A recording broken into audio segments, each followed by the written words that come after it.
Oui, bonjour à tous, amis lyonnais et amoureux du football en général, parce que j'ai vu que la dernière fois il y avait pas mal de supporters parisiens qui sont venus chambrer et c'est normal parce que j'ai un peu titillé le club en disant que c'était un peu inéquitable l'arrivée de Messi, je le pense, toujours.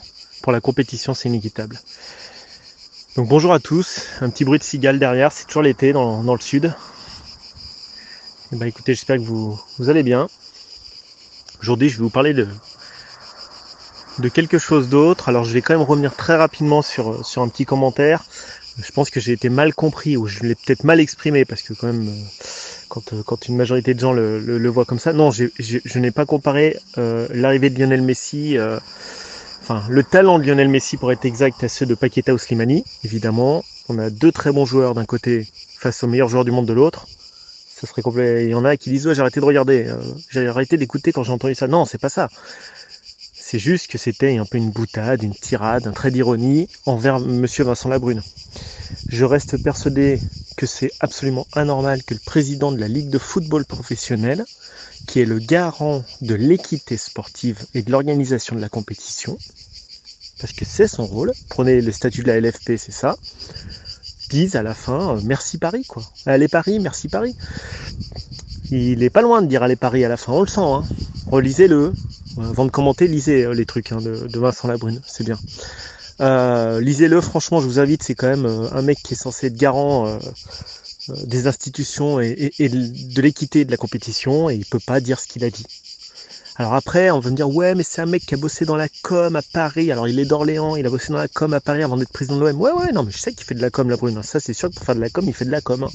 Ça c'est sûr qu'il n'y a pas de souci. Il fait du marketing, il veut vendre son produit. Il y a deux choses. C'est pas à lui de vendre le produit. C'est pas à lui. C'est au Paris Saint-Germain de le faire. Paris Saint-Germain, ils ont un contrat, c'est leur joueur, c'est leur salarié Lionel Messi. La Ligue de football professionnel, eux, ils sont là pour vendre les droits à l'étranger, à des chaînes. Évidemment que l'arrivée de Lionel Messi, ça a grandement facilité, comme il dit Jean-Michel Aulas. Donc par contre, M. Vincent Labrune, au nom de l'autorité qu'il représente, il a un droit de réserve vis-à-vis des 40 clubs, Ligue 1 et Ligue 2, et des 20 clubs de Ligue 1. Il a un droit de réserve absolu. Et donc mon trait d'humour, c'était de dire pourquoi est-ce qu'il a pas remercié l'OL quand on a pris Slimani ou Paqueta, pourquoi est-ce qu'il a pas remercié Lille quand ils ont pris Yilmaz. Bien sûr que c'est une blague, c'est pas le même niveau, bien sûr. Mais pourquoi, diable, encore une fois, nous, petits provinciaux, des petits provinciaux, on n'est que ça, nous, on a compris. Hein.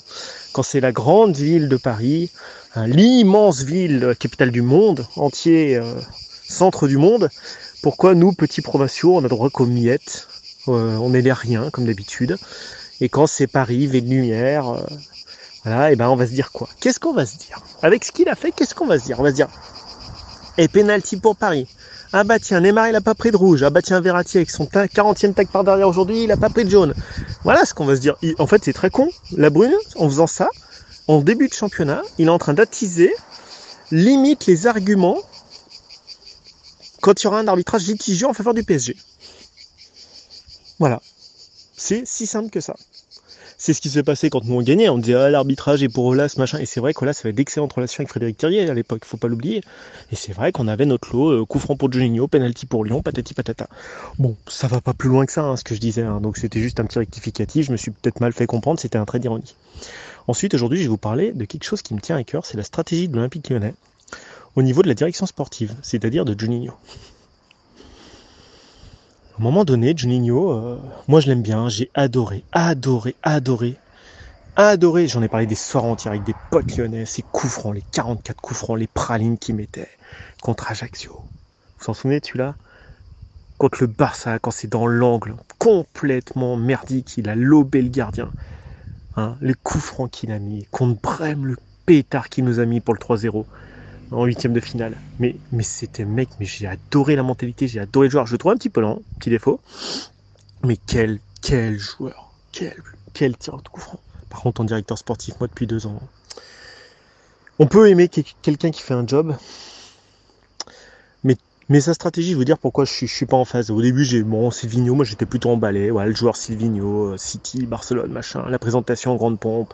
Le club est né en 1950, patati patata, c'est lui la star. Bon, Silvinho nous en a mis plein la gueule. Bon, je trouve qu'on lui a pas laissé beaucoup de temps, ça s'est un peu mal passé. Bon, bah, c'est comme ça.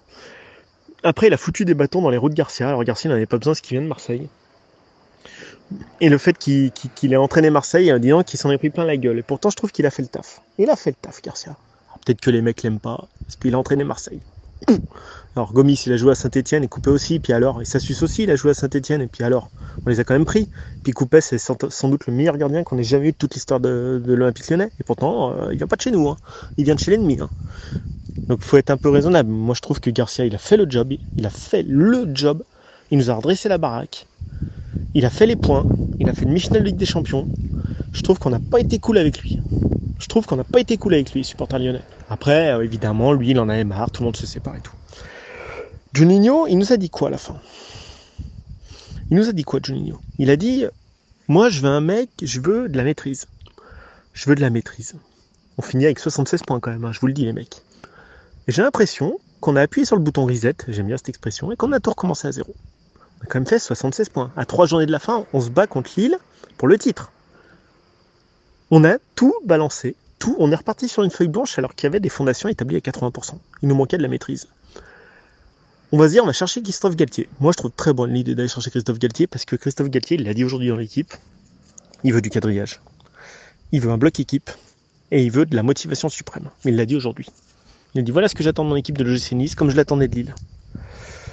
Ça me rappelle le Laurent Blanc de 2009 avec Bordeaux, Gourcuff, Chamac, je sais pas si vous vous souvenez, Chalmé, tous ces joueurs. C'était ça, c'était du quadrillage, c'était motivé. Ah, ça gagnait à l'arrache, mais ça gagnait. Et puis ils étaient motivés les mecs en face. Ça rigolait pas, hein. Donc il part sur Galtier, il lui déroule le tapis rouge avec Vincent Ponceau, Olas, Juninho, Villa Florentine, patati patata. C'est un type d'entraîneur qui est sur un type de jeu. À la fois, il subit, il passe sur les ailes pour attaquer, il y a un gros bloc équipe, il y a une grosse ligne de milieu de terrain qui fait mal avec Benjamin André, avec Zéchard. Enfin, c'est des joueurs qui font mal, qui cassent les lignes, qui brisent par le pressing, qui coupent les passes. Une grosse défense derrière avec Botman, avec Fonte. Enfin, c'est une belle équipe, avec un grand gardien de but, hein, Steve Mélian, grand gardien de but. Et on se plante avec ce mec, et Juninho, moi je me dis, bon, il veut une maîtrise, il l'a dit, hein, ce qu'il voulait, je veux de la maîtrise, patati patata, et là on part sur un gars, Peter Bosz. Moi je n'étais pas non plus, je le connaissais pas. Je connais pas les 350 000 entraîneurs d'Europe et les 4 millions de joueurs, honnêtement je vais l'avouer.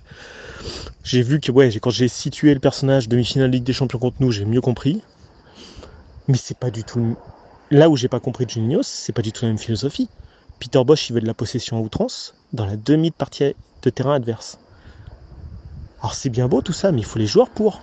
Donc des joueurs quand même un petit peu plus forts techniquement que ceux qu'on a, qui sont un peu plus véloces, qui sont un petit peu plus précis dans les passes, tout est un peu plus rapide en gros, hein. Tout est un petit peu mieux que ce qu'on a, malheureusement. Bon, on fait avec les joueurs qu'on a, hein, voilà.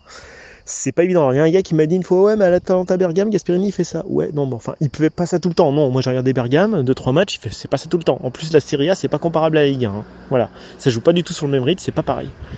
C'est pas aussi physique, c'est plus quadrillé.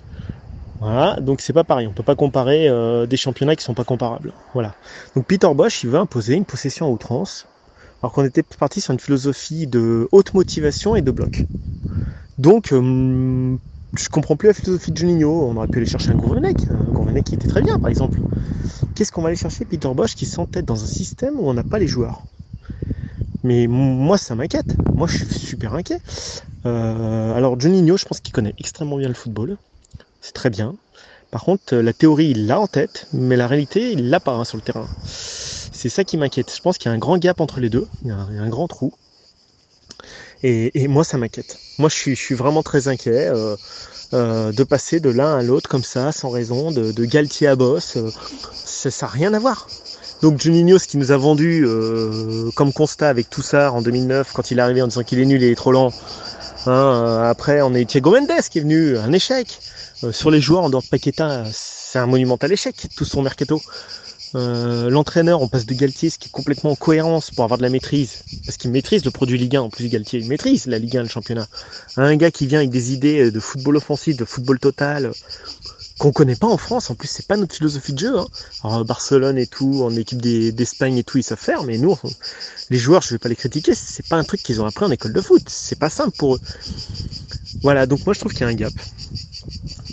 Et ça m'inquiète. Alors par contre, l'arrivée de Lionel Messi, oui, c'est inéquitable sur le court terme, parce que évidemment, on m'a dit ouais, t'as le seum, t'as la rage, machin. Non, j'ai pas la rage, parce que franchement, le PSG, bah, tant mieux pour eux, ils font un job monumental depuis 2011. C'est très beau. Monsieur El Khelaifi, encore une fois, il fait un excellent travail. C'est très très bien ce qu'il fait. Honnêtement, bravo, un grand président. Je suis pas jaloux, la roue tourne. Nous, on a eu une autre période. Marseille a fait un très beau mercato.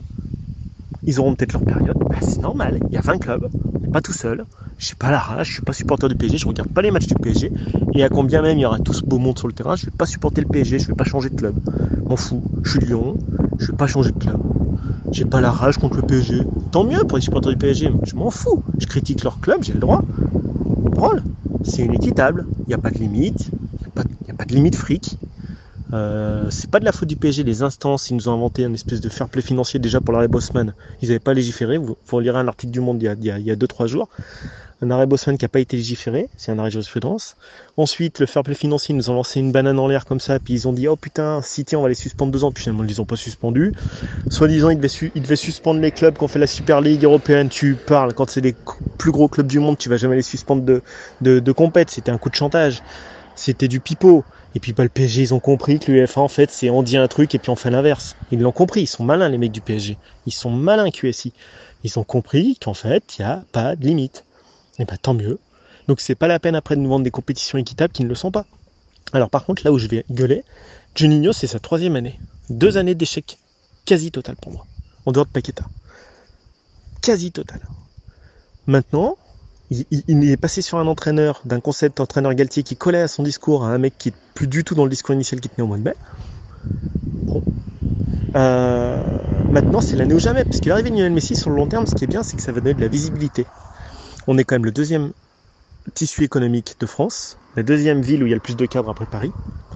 Et aujourd'hui, on a des résultats sportifs qui ne sont plus en adéquation avec le tissu économique.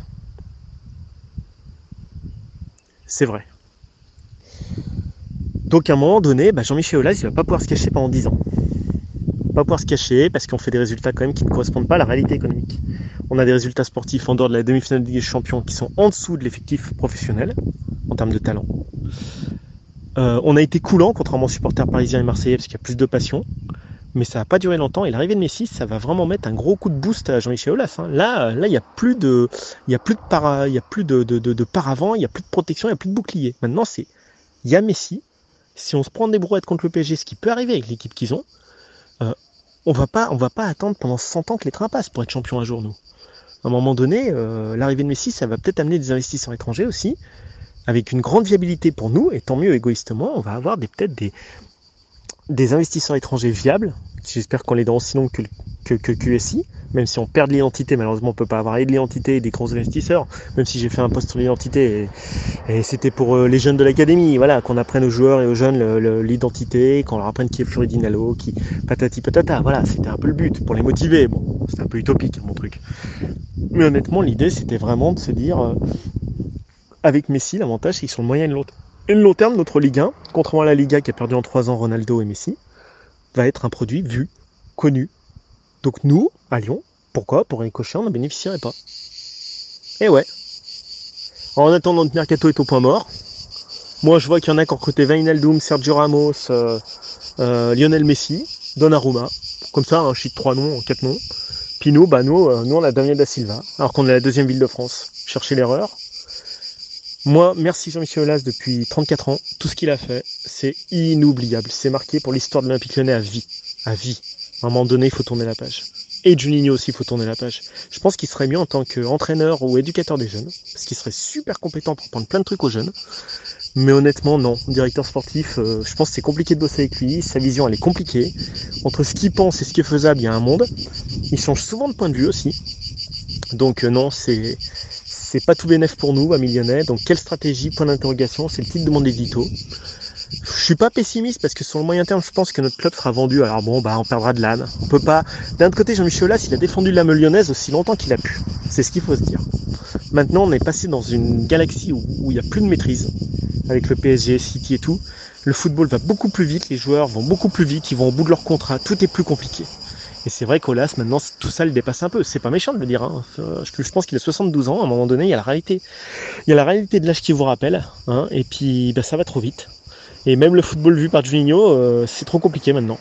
Maintenant, voilà, avec un coup de chéquier, vous pouvez acheter Lionel Messi et tout se simplifie. Par contre, l'âme, l'identité, on peut pas tout avoir. On peut pas avoir les résultats sportifs, je pense. L'identité, c'est très très compliqué. Faire de l'Atlético Bilbao, oui, bon, ça, on peut finir 6 ou 7e du championnat tout le temps, mais est-ce qu'on veut être champion? Qu'est-ce qu'on veut? C'est la grande question. Allez, je vous laisse un millionnaire sur cette réflexion. En tout cas, je suis très étonné de la stratégie de Juninho, du changement à chaque fois qu'il a. Passer de Galtier à Bosch, ça n'a rien à voir. Comprenez-le bien, c'est pas du tout le même type d'entraîneur, c'est pas du tout les mêmes exigences. Je pense que l'année, elle va être un peu compliquée, mais bon, croisons les doigts. L'arrivée de Messi, ça met un gros coup de projecteur sur notre club. C'est un club qui est viable, qui a son stade, la deuxième ville de France. Et je pense que demain, on aura des joueurs un peu plus radieux. Alors, ce sera peut-être un club un peu plus international, un peu moins lyonnais. Tant pis, on peut pas tout avoir. Faut faire des concessions. Allez, bonne journée les gones. Ciao, ciao.